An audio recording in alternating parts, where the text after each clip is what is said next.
Praise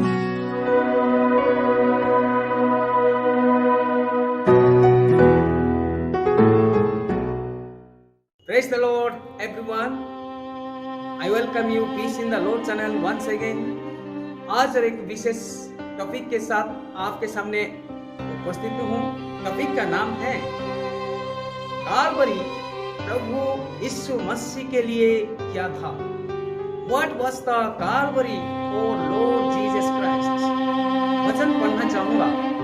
लूका लिखित सुसमाचार 23 अध्याय 33 आयत। उसमें इस प्रकार बयान है, जब वे उस जगह जिससे खोपड़ी या कालवरी कहते हैं पहुंचे, तो उन्होंने वहां उससे और उन कुकर्मियों को भी, एक को दाहिने ओर और दूसरे को बाएं ओर क्रूस पर चढ़ाया। इंग्लिश में, when they were come to the place which is called place of skull या Calvary, they crucified him there, and the robbers, one on the right side and another one on the left side. प्रिय भाई और बहन, आज का जो विषय है कालवरी प्रभु यीशु मसीह के लिए क्या था।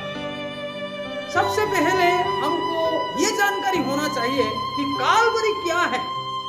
कालवरी एक स्थान का नाम है जिसका कि मूल शब्द लाटिन कालवरीमा से लाया गया है, और ये कालवरी जो जगह है यरूशलेम नगर के सामने एक पहाड़ में स्थित था, और इस जगह को खास तौर से रोम साम्राज्य के लोग कैपिटल पनिशमेंट, जिसको कि हम कहते हैं मृत्यु दंड, देने के लिए इस्तेमाल करते थे। और इस कालवरी को भिन्न भिन्न भाषा में भिन्न भिन्न शब्द से बताया गया है। जैसे कि हमारा भारतवर्ष में हर एक राज्य का एक अपना अपना भाषा होता है और कोई शब्द अलग अलग होता है। इस प्रकार कालवरी को भी भिन्न भिन्न शब्द से बताया गया है।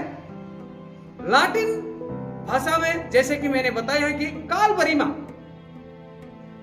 और ग्रीक या यूनानी शब्द में खैनियन कहते हैं, और अरामिक भाषा से गुलगुथा कहते हैं, और इंटरनेशनल भाषा जो इंग्लिश में है प्लेस ऑफ स्कॉल, और हमारा भारत का जो राष्ट्रीय भाषा हिंदी में इसको कहते हैं खोपड़ी।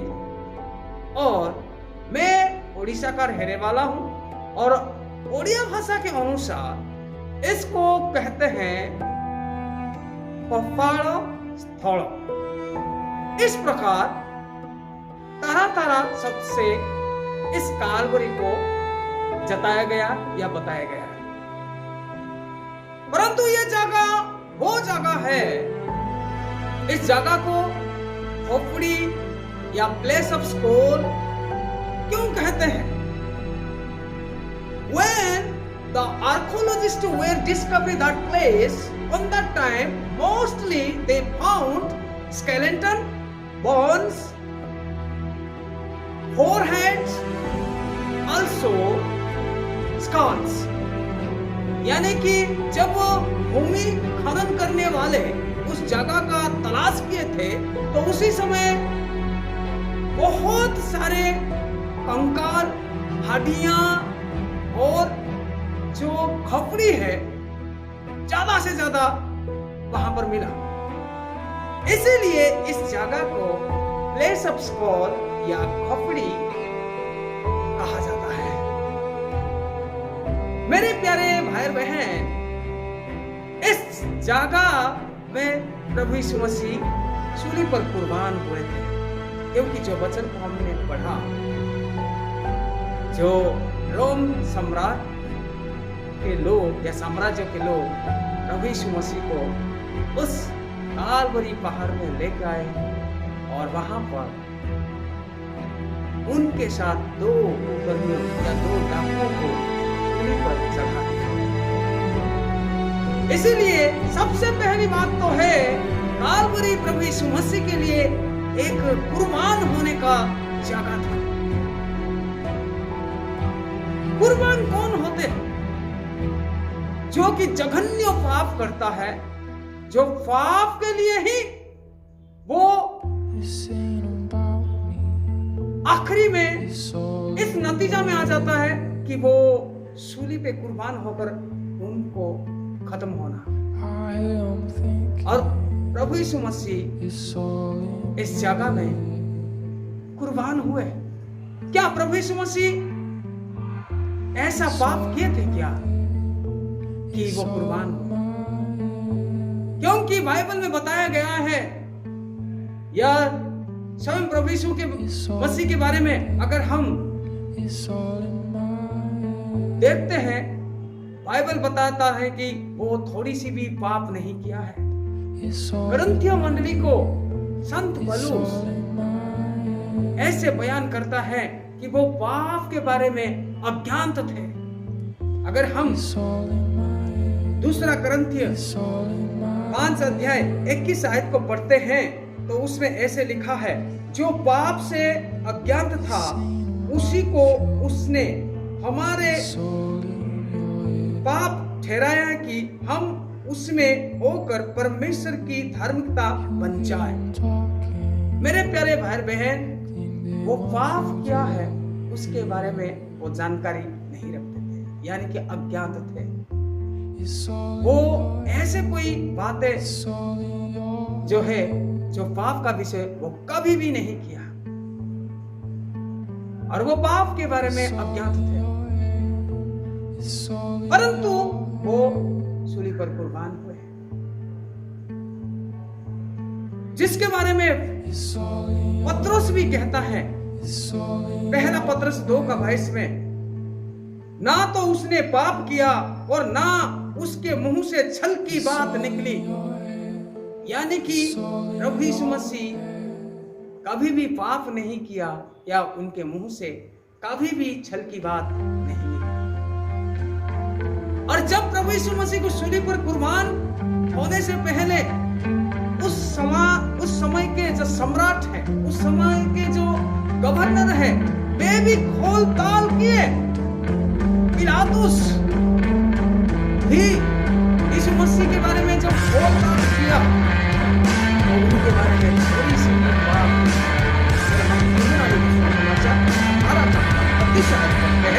उसने लिखा है कि पिलातुस इस प्रकार बयान करता है, I found no fault in him at all.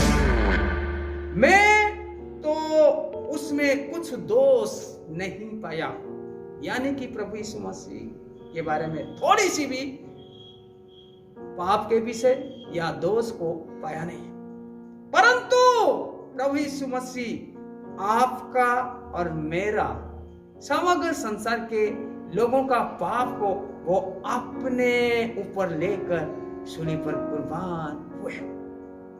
जब प्रभु यीशु मसीह अपना सूली को लेके जा रहे थे कालवरी की ओर, उसी समय बपतिस्मा देने वाला यूहन्ना इस प्रकार बयान करता है, Behold the Lamb of God who takes away the sin of the world.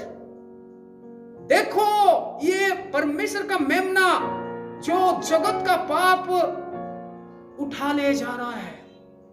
यानी कि प्रभु यीशु मसीह समग्र संसार के पापों को अपने ओर उठा के जा रहे थे। क्रूस को जो लेके जा रहे थे, वो क्रूस को देखकर बपतिस्मा देने वाला यूहन्ना ये बात को बयान करता है, समग्र संसार के लोगों का पाप को अपने ऊपर उठा के जा रहे थे। मेरे प्यारे भाई बहन, जब प्रभु यीशु मसीह सूली पर कुर्बान हुआ, उसी समय 3 प्रकार के क्रूस को व्यवहार करते थे लोग। एक तो टी इंग्लिश लेटर जो टी है, ऐसा क्रॉस को लोग इस्तेमाल करते थे, और एक क्रॉस जिसको कि हम एक्स भी कह सकते हैं इंग्लिश लेटर में, ऐसा क्रॉस इस्तेमाल करते थे। और एक क्रॉस जो था मिलान वाला क्रॉस, जिसको कि हम प्लस कहते हैं। और प्रभु यीशु मसीह जो सूली पर कुर्बान हुए थे वो मिलान वाला क्रॉस है। मेरे प्यारे भाई बहन, मिलान वाले क्रॉस में प्रभु यीशु मसीह कुर्बान होने का गहरा मतलब जो है, परमेश्वर और मनुष्यों के बीच में जो संबंध टूट गया था, उस संबंध को जोड़ने के लिए प्रभु यीशु मसीह उस मिलान वाला क्रूस में क्रूसार्पण करते हैं। तो ये कालवरी प्रभु यीशु मसीह के लिए एक कुर्बान होने का स्थान था। और दूसरी बात अगर हम देखें तो प्रभु यीशु मसीह के लिए कालवरी जो है वो एक श्रापित का स्थान था।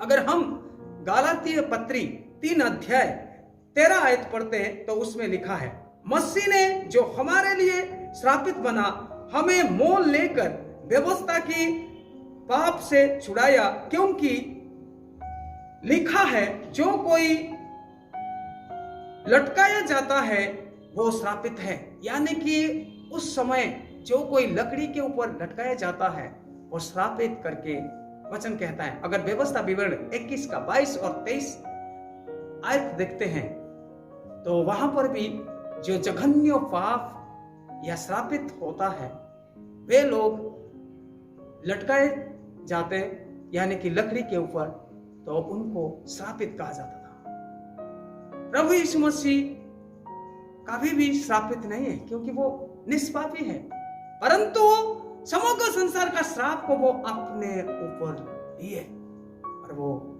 श्रापित हो गए। और ये जगह प्रभु यीशु मसीह के लिए एक श्रापित का स्थान था।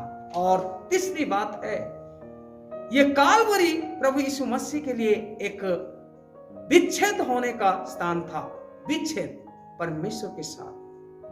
क्योंकि हम मत्ती लिखित सुसमाचार 27 का 46 आयत पढ़ते हैं तो उसमें एक बात का बयान है, एली एली लामा सबक्तानी, हे परमेश्वर तू मुझे क्यों त्याग दिया, छोड़ दिया। यानी कि जब प्रभु यीशु मसीह समग्र संसार के पापों को अपने ऊपर लिए हुए थे, उसी समय परमेश्वर भी प्रभु यीशु मसीह के साथ जो संबंध था, अटूट संबंध था, वो उसी समय में नहीं रहा। परमेश्वर भी अपना मुंह को फेर लिया। और ना केवल परमेश्वर बल्कि उस समय जब प्रभु यीशु मसीह सूली पर कुर्बान हो रहे थे, मेरे प्यारे भाई बहन, उस समय सूर्य भी अपना आलोक देना बंद कर दिया। और जो समय में प्रभु यीशु मसीह सूली पर कुर्बान हो रहे थे, उस समय एक अंधकार में छा गया था।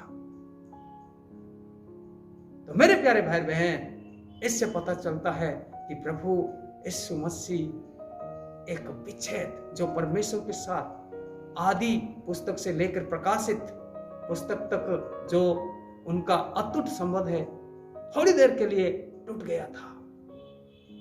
तो ये जगह प्रभु यीशु मसीह के लिए क्रूसार्पण, कुर्बान होने का जगह, और साथ ही साथ ये जगह श्रापित का जगह बना, और साथ ही साथ परमेश्वर के साथ जो संबंध था वो टूटने का। मेरे प्यारे भाई बहन, ये जगह इस प्रकार था प्रभु यीशु मसीह के लिए। और ना केवल इस प्रकार घटनाएं पाया जाता बल्कि वहां पर और कुछ अद्भुत घटनाएं भी घटी है। अगर हम देखते हैं वहां पर 4 प्रकार के अद्भुत घटना घटी है। पहला घटना अगर मत्ती लिखित सुसमाचार 27 का 45 आयत पढ़ते हैं, दिन दोपहर में अंधकार छा गया। ये एक अद्भुत घटना। और दूसरी घटना है अगर मत्ती लिखित सुसमाचार 27 का 51 आयत पढ़ते हैं तो मंदिर का पर्दा जो परमेश्वर और मनुष्य के बीच में जो एक प्रतिबंधक रूप में था, वो पर्दा ऊपर से लेकर नीचे तक फट गया। यानी कि परमेश्वर के पास जब प्रभु यीशु मसीह मृत्युवरण किया, उसी समय ये मंदिर का पर्दा फट गया का मतलब है जब मनुष्यों के साथ जो संबंध टूट गया था वो संबंध फिर जुड़ गया। और तीसरी दुर्घटना है, अगर हम मत्ती लिखे सुसमाचार 27 का 52-53 आयत पढ़ते हैं तो वहां पर एक भूकंप हुआ, और वहां पर जब भूकंप हुआ वहां पर अद्भुत घटनाएं घटी, जो घटना पहले नहीं घटा था। वहां के आसपास में जितने भी कब्र है सब खुल गए, और वहां से जो पवित्र जन है सब उठ के उस पवित्र नगर में प्रवेश करने लगे। यह बहुत बड़ा अद्भुत घटना था। और मत्ती लिखे सुसमाचार 27 का 54 आयत में चौथी घटना है, जो सूबेदार है, जो 100 सैन्यों का जो अधिकार रखने वाला व्यक्ति है, वो ये सारे घटना को देखकर डर गया। तो ये सारे बात उस कालवरी में हुआ है। प्रभु यीशु मसीह के लिए कालवरी सबसे पहले तो कुर्बान का जगह, और दूसरी श्रापित का जगह, क्योंकि जब प्रभु यीशु मसीह सूली पर कुर्बान हो रहे थे, बहुत सारे लोग प्रभु यीशु मसीह का मजाक उड़ाए, निंदा किए, ठट्ठा किए और बहुत कुछ बोले, परंतु प्रभु यीशु मसीह लोगों की बातों को उल्टा जवाब ना देते हुए उन लोगों के लिए दुआ की। और ये जगह में 4 घटना। पहली घटना, दिन दोपहर में अंधकार छा गया। दूसरी घटना, मंदिर का पर्दा फट गया। और तीसरी अद्भुत घटना, भूकंप हुआ। और चौथा अद्भुत घटना, सूबेदार जो कमांडर है वो डर गया। मेरे प्यारे भाई बहन, प्रभु यीशु मसीह सूली पर कुर्बान होने का एकमात्र मकसद है कि हमारा पापों को वो अपने ऊपर ले लिया। अगर हम उस पर विश्वास करते, हम कभी भी नाश नहीं होंगे, बल्कि अनंत जीवन को प्राप्त करेंगे और हमारा धर्मी जीवन बना रहेगा। प्रभु इस वचन के द्वारा आप सबको आशीष करे। आमीन। Praise the Lord.